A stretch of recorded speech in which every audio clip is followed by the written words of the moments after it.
A paz do Senhor Jesus, estamos iniciando mais um Instantes Finais, a sua aula de escatologia no seu lar. Desde já eu quero agradecer por sua audiência, a você que assiste o nosso programa pela TV e também a você que nos acompanha pelas redes sociais, né? Pelo YouTube, pelo Facebook, pelo Instagram ou pelo site www.iadpeplay.org.br. Que Deus te abençoe. Que as bênçãos de Deus continuem sendo derramadas sobre você e a sua família. Eu gostaria de agradecer não só por sua audiência, mas também pelas dezenas de mensagens que temos recebido diariamente pelo WhatsApp. Nós gostaríamos muito de poder ler e responder todas as perguntas, mas não é possível. São muitas mensagens, são muitas perguntas que são feitas diariamente, mas receba os nossos sinceros agradecimentos. Se você está acompanhando os Instantes Finais, você sabe que nós estamos estudando sobre o Tribunal de Cristo, que será o primeiro evento escatológico que ocorrerá com a igreja após o arrebatamento da igreja. Nós vamos recapitular o que nós já vimos em programas anteriores para darmos continuidade a este tema tão importante, que é o momento em que os salvos, os justos, estarão diante desse tribunal, onde as obras dos salvos serão julgadas e os crentes serão galardoados pelo próprio Senhor Jesus. Então vamos recapitular aquilo que nós já vimos, né? Primeiro nós vimos o texto de Romanos capítulo 14, versículo 10, onde o apóstolo Paulo ensina aos crentes da igreja em Roma que nós não devemos nem julgar, nós não devemos desprezar nossos irmãos, porque todos nós havemos de comparecer ante o tribunal de Cristo. Nós dissemos, inclusive, que esse tribunal é para os crentes, é para os salvos. Estudamos também a segunda carta de Paulo aos Coríntios, capítulo 5, versículo 10, quando Paulo mais uma vez diz que todos devemos comparecer, e claro, todos aí, Paulo estava se referindo aos justos, aos crentes, aos salvos, e Paulo diz que cada um receberá segundo o que tiver feito por meio do corpo, ou bem ou mal, e esse mal aí não se trata de pecado, e sim sobre qualidade de trabalho, qualidade de serviço. Nós vimos também o texto de Apocalipse, capítulo 22, versículo de número 12, onde Jesus diz: eis que cedo venho e o meu galardão está comigo. Só relembrando aí que esta foto aí, esta imagem aí, ela é meramente ilustrativa, vamos explicar sobre o galardão amanhã. E Jesus diz para dar a cada um segundo a sua obra, ou seja, o galardão vai depender das obras de cada um. Vimos também que esse tribunal, né, o termo usado por Paulo é o bema, que era uma espécie de plataforma, uma espécie de púlpito, onde os juízes, onde os oradores e os próprios atletas subiam desde os tempos bíblicos. E, finalmente, por favor, próxima tela, nós vimos que será nessa ocasião em que nós vamos prestar conta da nossa mordomia, não é? Da nossa diaconia, os dons, os talentos, as vocações, tudo aquilo que Deus nos entregou, nós estaremos prestando contas nessa ocasião. Hoje nós vamos falar sobre o critério desse julgamento. Quais são os critérios que Cristo, né, irá usar para que cada crente seja julgado. E antes de nós explicarmos esse texto, hoje nós vamos explicar um texto que está lá na primeira carta aos Coríntios, capítulo de número 3, versículos 10 a 15. Pode voltar, por favor, à tela anterior. A tela anterior, por gentileza, sim, muito obrigado. Antes de nós explicarmos esse texto, que traz ricas lições para nós, nós podemos extrair muitas lições preciosas, muitos ensinos maravilhosos baseados nesse texto, primeira carta de Paulo aos Coríntios, capítulo 3, versículos 10 a 15, eu gostaria de trazer um pouco do contexto, levando em conta que tem muitos novos convertidos que estão assistindo o nosso programa. É bom nós podermos trazer aqui algumas orientações que consideramos importantes. É muito importante quando nós vamos ler um texto, nós lemos o contexto. O que é o contexto? Seriam os versículos anteriores e os versículos posteriores. Nós não devemos isolar um texto da Bíblia e interpretá-lo fora do seu contexto. Então, aqui no capítulo 3 da primeira carta de Paulo aos Coríntios, nós vamos perceber que Paulo estava trazendo uma palavra de ensino e, por que não dizer, uma palavra até de repreensão, porque estava havendo, um dos muitos problemas enfrentados na igreja de Corinto era o partidarismo. É como se a igreja tivesse dividida em grupos. Uns diziam assim, olha, eu sou de Paulo, outros diziam eu sou de Apolo, outros diziam eu sou de Cristo. Paulo foi quem fundou a igreja, Apolo foi quem discipulou e outros diziam assim, eu não sou nem de outro, eu sou de Cristo. Então Paulo traz o ensino, dizendo eu plantei, Apolo regou, mas foi Deus que deu o crescimento. Depois Paulo usa aqui uma ilustração, uma metáfora, lá no versículo de número 9, eu amo esse texto, já falei nele aqui outras vezes no programa, onde Paulo diz que nós somos cooperadores de Deus, e ele diz que vós sois, falando dos crentes, dos salvos, ele diz, vós sois lavoura de Deus e edifício de Deus.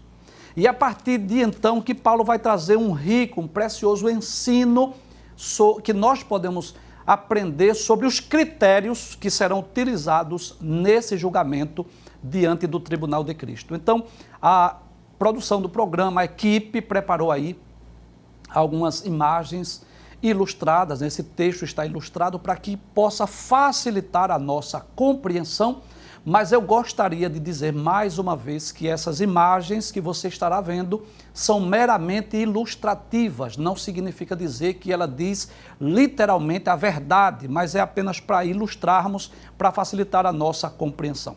Então vamos estudar o texto de hoje, 1 de Coríntios, capítulo 3, versículo de número 10, vamos pedir para ampliar, para que você possa visualizar.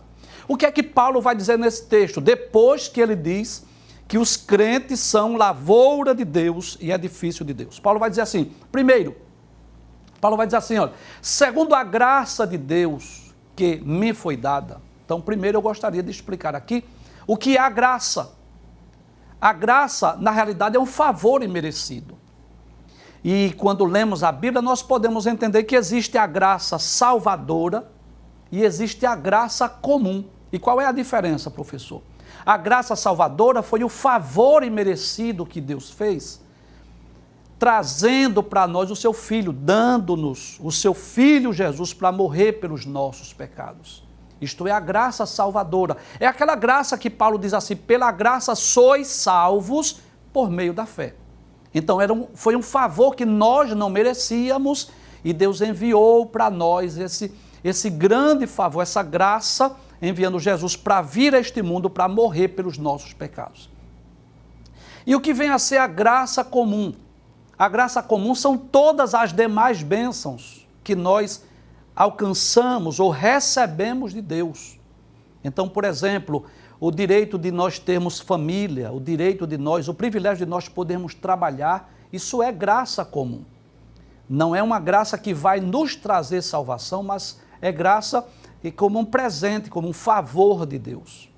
Então, quando Paulo diz assim, segundo a graça que me foi dada, ele estava dizendo que ele recebeu um favor de Deus, uma dádiva de Deus, que foi ter o privilégio de estar pregando o evangelho lá na cidade de Corinto e sendo o fundador daquela igreja.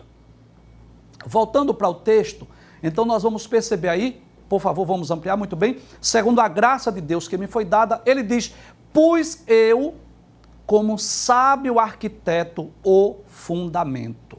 Então lembre-se que Paulo havia dito que os crentes, que a igreja de Corinto, era como se fosse um edifício, isso é uma metáfora, claro, uma comparação. Então Paulo diz assim, olha, eu pus o alicerce, a base, e não precisa nem ser engenheiro, não precisa nem ser um arquiteto ou um construtor para nós reconhecermos a importância da base, do alicerce. Qualquer pessoa que vai construir, antes de levantar as paredes, ele tem que ver o solo, ele tem que preparar o alicerce, ele tem que ver o fundamento para não acontecer daquela construção vir a ruir, a ser derribada. E Paulo diz, olha, segundo a graça de Deus que me foi dada, eu pus o alicerce, o fundamento. E qual é o alicerce? Paulo deixa bem claro que é Cristo. Vamos voltar para a imagem para a gente visualizar? Por gentileza, anterior, para a gente visualizar. Ele diz assim, pus eu como um sábio arquiteto o fundamento. Então, qual é o fundamento da mensagem pregada por Paulo? Qual é o fundamento da doutrina ensinada pelo apóstolo Paulo? É Cristo. O tema central das Escrituras, o tema central da pregação, da mensagem e do ensino de Paulo. Vamos ver o que ele continua dizendo no versículo de número 11, ainda no versículo 10. E ele diz, e outro edifica sobre ele. Então, que coisa interessante. É como se Paulo dissesse assim, olha, eu pus o fundamento, eu fiz a base, eu fiz o alicerce, mas outros vão construir. É como se Paulo entendesse que ele não fará tudo sozinho. É como se Paulo dissesse, eu não vou construir o prédio sozinho, não, eu fiz a minha parte. Eu pus o alicerce, segundo a graça de Deus que me foi dada. Agora outros vão construir. Virão outros construtores, virão outros que irão fazer esta obra. Aí Paulo diz, e outro edifica sobre ele. Vamos voltar para ampliar a tela? Mas ele diz, mas veja cada um como edifica sobre ele. Sobre ele quem? Sobre esse fundamento. Então eu quero aqui, nesse momento, pensar em cada um de nós como um desses construtores. Como alguém que está levantando um prédio ou uma parede, como alguém que está trabalhando, cooperando aqui, para que este prédio seja erguido, para que a igreja possa ser edificada. É como se cada um de nós fôssemos um desses construtores, um desses pedreiros que estivesse lá trabalhando, traçando massa, colocando lá o tijolo, o cimento. Então Paulo deixa bem claro, o outro vai edificar sobre esse alicerce que eu pus. Agora, veja cada um como edifica. Em outras palavras, Paulo estava dizendo assim, não podemos edificar de qualquer jeito, de qualquer maneira, nem do nosso modo, nem como nós queremos. Há uma planta, existe um projeto, existe algo que vai nos mostrar como deve ser feito. Então, imagine, por exemplo, se numa construção cada pedreiro quisesse fazer do seu jeito, daria errado, claro. Mas existe uma planta, existe um projeto arquiteto, né, feito por um arquiteto ali, claro, o arquiteto aí é Deus. Vamos ver o que ele diz no versículo de número 11. Aí Paulo diz assim, porque ninguém pode pôr outro fundamento, além do que já está posto, o qual é Jesus Cristo. E é importante nós lembrarmos isso, que quando Paulo diz que ele pôs esse fundamento, ou esse alicerce, tanto Paulo estava falando da igreja de Corinto, onde ele pregou, onde ele fundou a igreja, como ele estava falando também da igreja de forma geral. Porque foi o apóstolo Paulo, o homem que recebeu essa graça, essa dádiva de Deus, de escrever sobre as doutrinas basilares da fé cristã. É claro que ele não foi o único, né? Eu poderia falar de Pedro, eu poderia falar de João, eu poderia falar de Judas, de outros que escreveram as epístolas, claro, mas eu diria que ele foi o principal, foi o mais importante, porque foi ele que escreveu o maior número de epístolas. Das 21, pelo menos 13 foi escrita pelo apóstolo Paulo. Então, ele pôs esse fundamento. E ninguém pode substituir, ninguém pode tirar, ninguém pode trocar esse fundamento, porque o fundamento é Cristo. Mas veja o que ele diz no versículo de número 12. Vamos ampliar a tela. Aí ele diz, se alguém, sobre este fundamento que é Cristo, formar um edifício. Então ele vai falar aí sobre 6 tipos de materiais. É sobre isso que eu gostaria de me deter hoje na nossa aula sobre o tribunal de Cristo, sobre esse critério do julgamento. É que tipo de obra nós estamos construindo? Que tipo de obra nós estamos fazendo para Deus? Então Paulo vai falar aí sobre 6 materiais. Os primeiros materiais que Paulo fala aí, quais são? Vamos ampliar? Ouro, prata e pedras preciosas. Desculpe, ouro, prata e pedra preciosa. E o que é que isso nos ensina? Isso nos ensina sobre a qualidade do serviço que estamos fazendo. Sobre a qualidade do serviço que estamos fazendo em prol do Evangelho, em prol do reino de Deus. É claro que eu posso falar aqui também da mordomia, das várias áreas da nossa mordomia, mas eu quero me deter nessa ocasião falando daquilo que nós fazemos em prol do Evangelho. Então, o que seria uma obra de ouro, uma obra de prata, uma obra de pedras preciosas? São obras feitas com amor, com alegria, com dedicação, para a glória de Deus. São obras que nós fazemos cujo objetivo maior e principal é exaltar, enaltecer e glorificar o nome de Deus. Então, quando nós fazemos a obra de Deus, seja ela qual for, eu não estou aqui me referindo apenas às missões transculturais. Eu não estou aqui falando apenas dos obreiros, pastores e ministros. Eu estou dizendo qualquer que seja a obra. De um simples porteiro em uma congregação, de um zelador que varre o templo, preparando o ambiente para o culto, ou de alguém que está ali como um diácono, servindo, né, a igreja, abrindo o templo, ligando os ventiladores ou coisa desse tipo. Ou alguém que ora, alguém que visita, alguém que aconselha, alguém que ensina. Enfim, seja lá qual for a obra. O que é que Deus quer de nós? O que é que Ele espera de nós? Já que Ele confiou em nós tão grande responsabilidade. É que nós possamos fazer com amor, com dedicação, com alegria, com humildade, para a glória do Seu nome. Mas Paulo enumera também outros tipos de materiais. Vamos ver quais são os outros tipos de materiais? Ele fala, por favor, a próxima tela, ele fala também sobre madeira, sobre feno e sobre palha, que são materiais perecíveis, materiais que não têm durabilidade. São materiais que podem se conseguir facilmente, em qualquer lugar a gente encontra, que nós podemos adquirir com pequena quantia de dinheiro. E o que é que nos ensina essas obras feitas de madeira, de feno e de palha? São obras feitas fraudulentamente, negligentemente, relaxadamente. São obras cujo interesse não é glorificar a Deus, mas glorificar a si mesmo. São obras que são feitas, mas que não têm humildade, não têm amor, não têm alegria, não é feita para a glória de Deus, mas para a glória pessoal.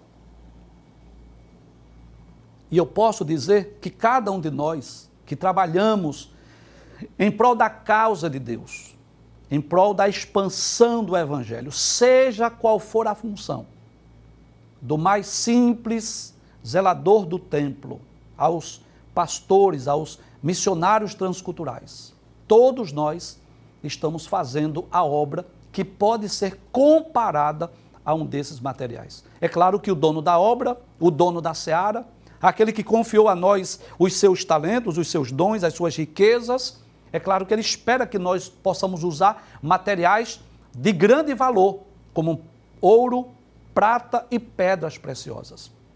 Mas esta é a realidade, que muitas vezes a obra de Deus é feita com materiais que não têm resistência, que não têm durabilidade e que não têm nenhuma consistência. Dando continuidade ao texto, no versículo de número 13, Paulo vai dizer algo interessante. Ele vai dizer assim, a obra de cada um se manifestará. Que coisa interessante. Nós, enquanto estivermos aqui na terra, não é?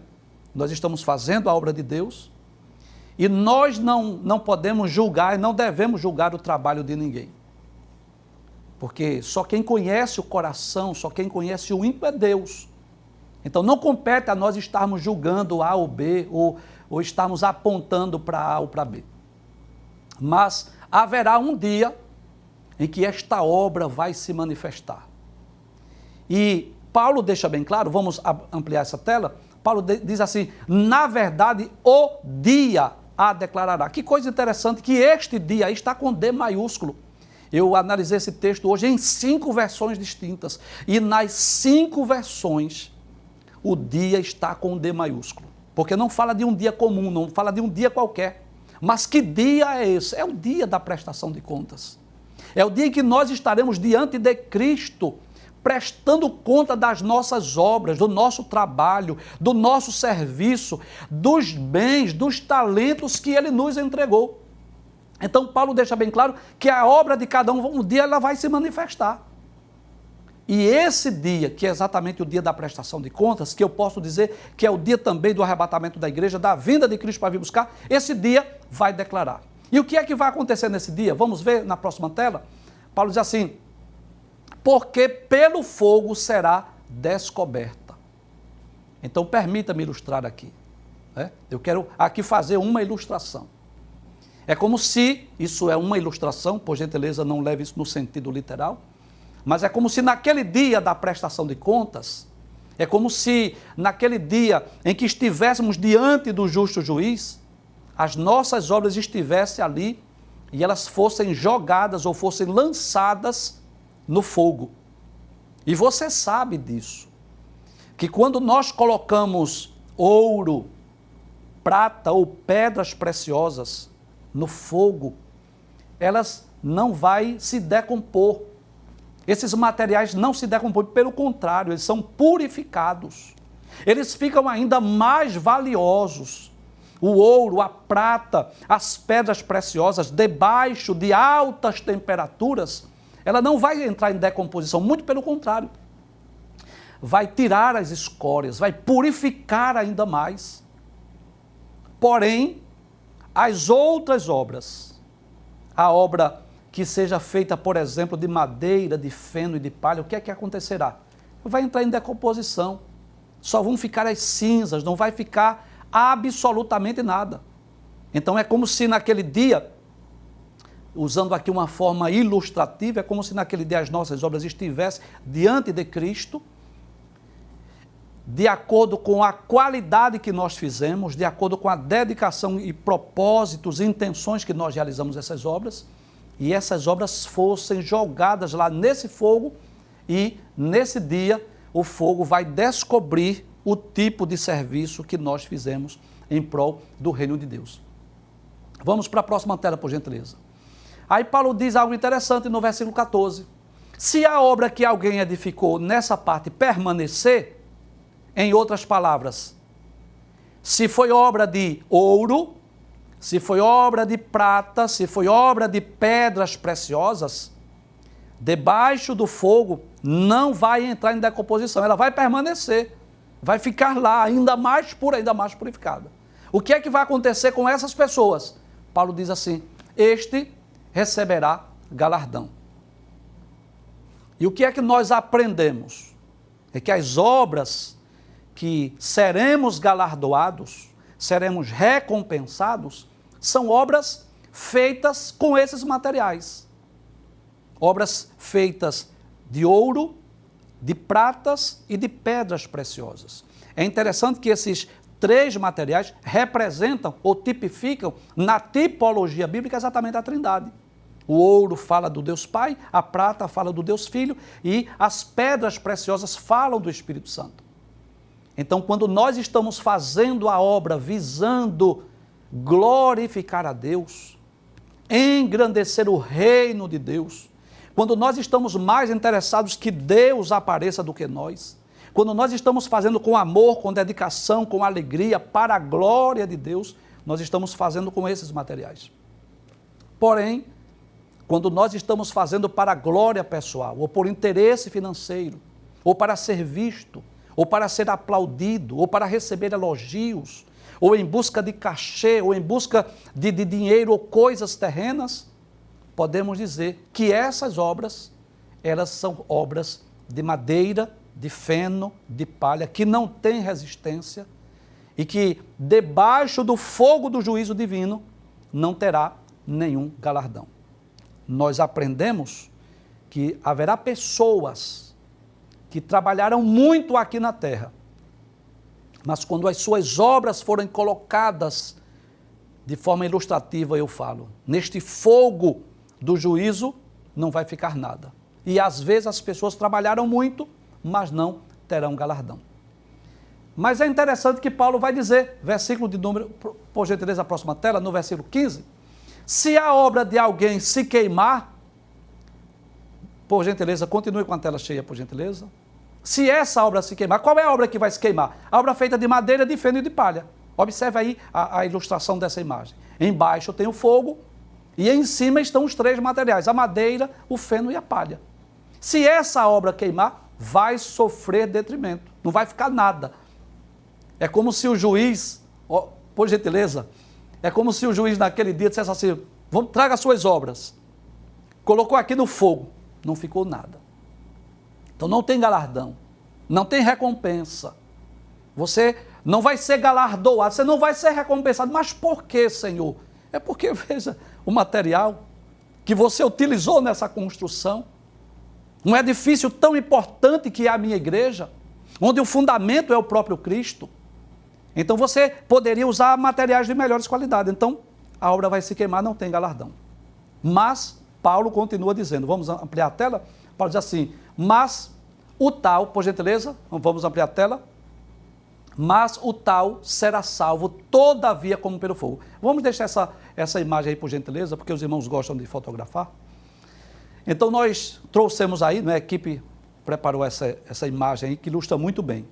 É como se a pessoa, por pouco, não perdesse a sua salvação. É como se a pessoa estivesse escapando do fogo assim, de um incêndio. Então, o que é que acontecerá com essa pessoa? Vamos falar de forma ilustrativa. Faça de conta que esse cidadão que está aí, essa pessoa, é alguém que trabalhou para a obra, para o reino de Deus, mas usou materiais perecíveis, materiais sem consistência, materiais sem durabilidade, que debaixo do fogo do juízo divino não ficou nada. Todavia, ele não perderá sua salvação. É como se ele fosse salvo, todavia, como pelo fogo. Por gentileza, é claro que algumas pessoas, né, de forma equivocada, querem usar esse texto aqui para falar algo a respeito do purgatório ou lugar de purificação. Não é esse o objetivo do texto. Paulo está falando aqui sobre tipos de materiais que nós estamos construindo este grande edifício, que é a igreja, cujo alicerce principal é o Senhor Jesus Cristo. Então, esta aula é uma aula para nós fazermos uma autoanálise e uma reflexão. Seja lá qual for a nossa função no reino de Deus. Seja lá qual for a nossa ocupação na obra de Deus. Seja lá qual for o cargo ou a posição que estejamos realizando, desempenhando na igreja, na obra de Deus. Que nós possamos dar o melhor de nós. Não com aquele interesse de recebermos um grande galardão, não. Até porque se essa for a intenção, você já estaria fazendo uma obra de madeira, de feno ou de palha. Mas que o objetivo principal seja glorificar o Deus Trino. Que possamos usar os dons, os talentos, as vocações que recebemos de Deus, para darmos o melhor de nós em prol do reino de Deus e em prol do Evangelho.